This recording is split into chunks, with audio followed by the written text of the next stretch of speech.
it's lovely to be here today with you, Gaelle. It's lovely. And And you. you are coming to speak in your capacity as Director of TIOB, Mhm. TIOB, the Institute of Boarding. Yes. So tell us about that. Tell us about the institute, because it's not been around for a long time, has it? No, it's I think it had its soft launch June 2022 with a formal launch September 2022. Yeah. Um and so it's been nearly a year. Yeah. And from my point of view, it's going from strength to strength, Mm. really.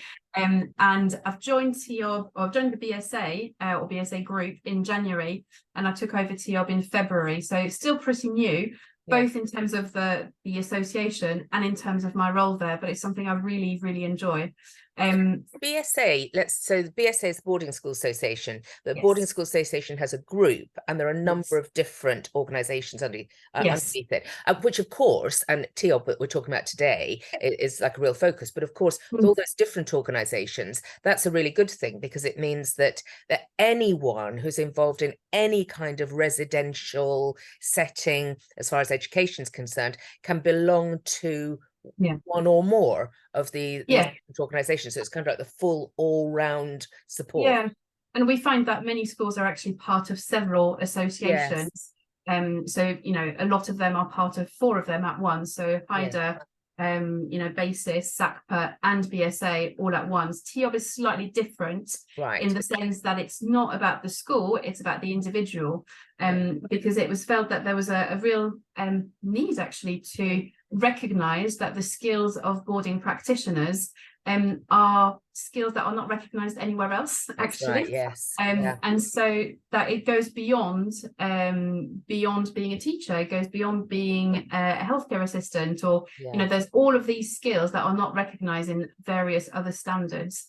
Yeah. So that's why TIOB is really about the individual as opposed to the school or the setting. Sometimes, of course, the two blur, but by and large, TIOB is really about the individual.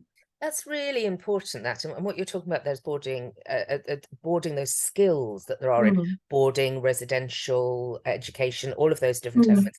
That is really significant, because I mean, I felt very honoured to be granted the title of Fellow of Mm. TIOB, which reflects the fact that I spent most of my career or Mm. my full-time career in education in boarding schools.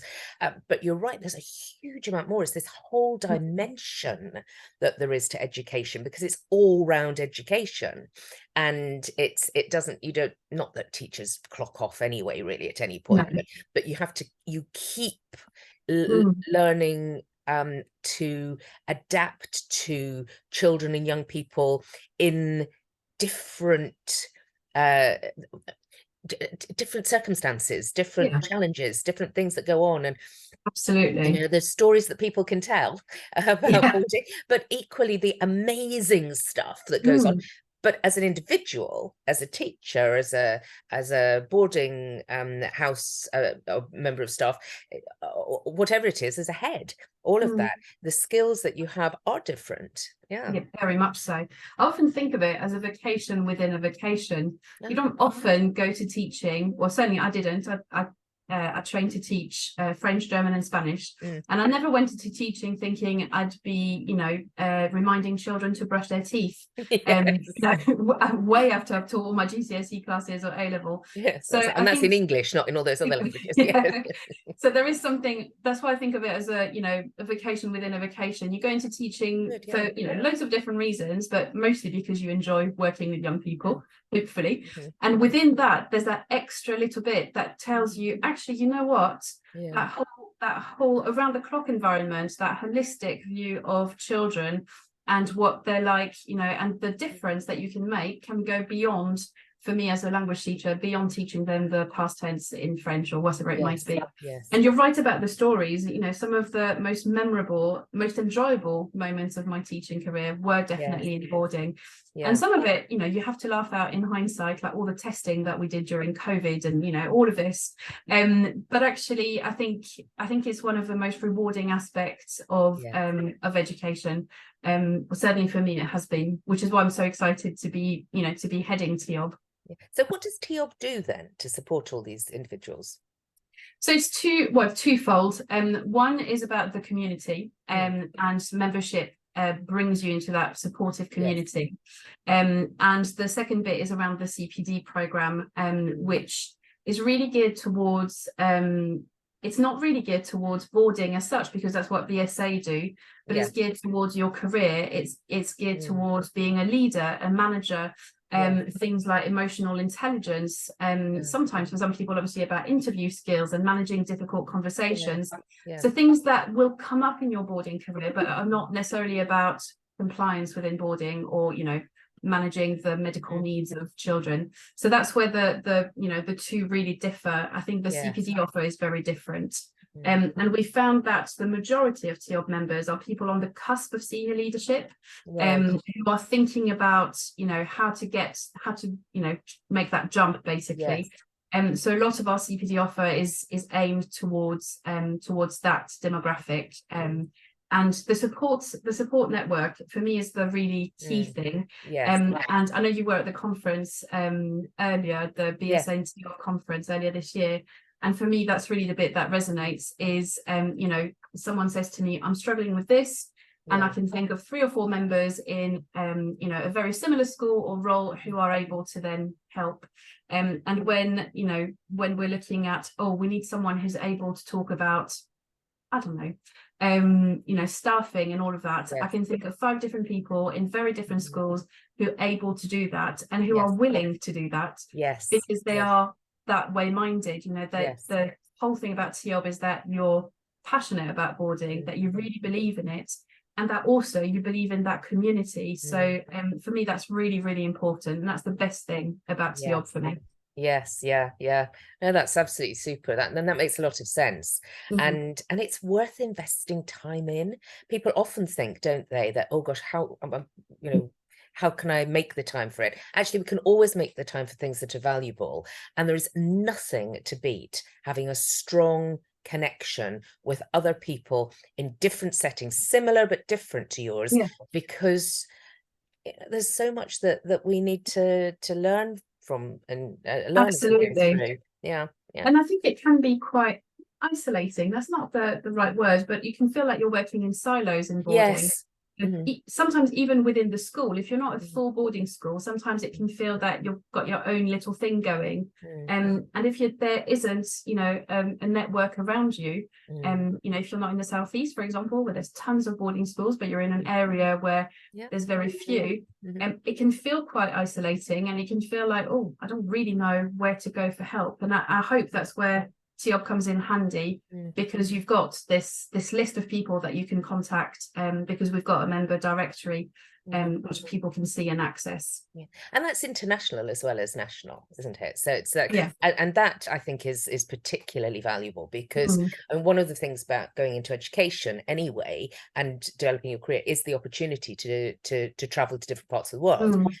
But systems are different, structures operate differently. So if you feel that you've already got friends and connections, and you've got some understanding of what's going on in other places, that's a huge advantage.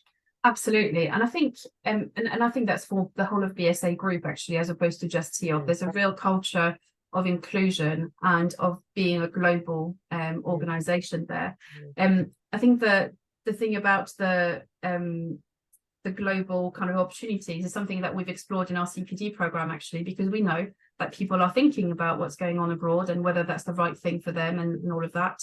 And I suppose one of the benefits, and there's drawbacks, of course, but one of the benefits of moving online in terms of our CPD offer is that, of course, people from all over the world can access it, whereas before it was obviously more difficult. So, I've led sessions with people who were in Brunei this year, which was fantastic. Although they were, I think, 7 hours ahead, so it did make it a little bit more challenging. Get the timing right. Exactly. And we've had people from New Zealand come to the conference and all of that. So there's loads and loads of advantages to moving online, because it has given us that global perspective.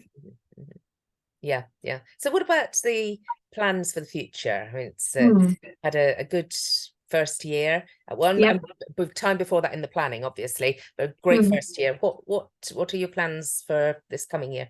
keep growing. You know, we know that there's you know, thousands of boarding staff across the world. So, you know, at the moment, well, we had a very good first year. We know that there's definitely space to grow, and the more people, the more meaningful, the more supportive the community is. So, you know, for us, growth, it's not just about the numbers, it's about building that community and making sure that that there is something for everyone effectively.